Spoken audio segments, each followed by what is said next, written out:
యోనా గ్రంథము 2వ అధ్యాయము.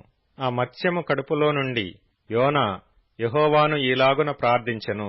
నేను ఉపద్రవములో ఉండి యెహోవాకు మనవి చేయగా ఆయన నాకు ప్రత్యుత్తరమిచ్చెను. పాతాళ గర్భములో నుండి నేను కేకలు వేయగా నీవు నా ప్రార్థననంగీకరించియున్నావు. నీవు నన్ను అగాధమైన సముద్ర గర్భములో పడవేసియున్నావు. ప్రవాహములు నన్ను చుట్టుకొనియున్నవి. నీ తరంగములును నీ కరుళ్ళును నన్ను కప్పియున్నవి.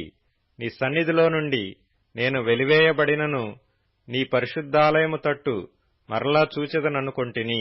ప్రాణాంతము వచ్చునంతగా జలములు నన్ను చుట్టుకొనియున్నవి. సముద్రాగాధము నన్ను ఆవరించియున్నది. సముద్రపు నాచు నా తలకు చుట్టుకొనియున్నది.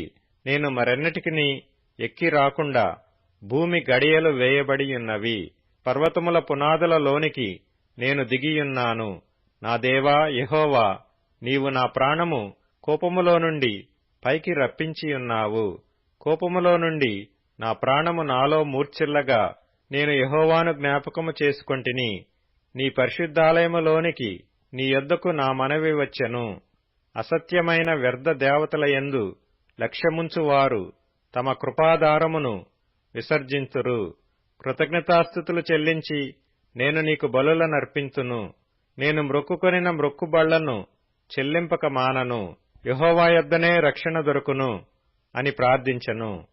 అంతలో యెహోవా మత్స్యమునకు ఆజ్ఞ ఇయ్యగా అది యోనాను నేలమీద కక్కివేసెను.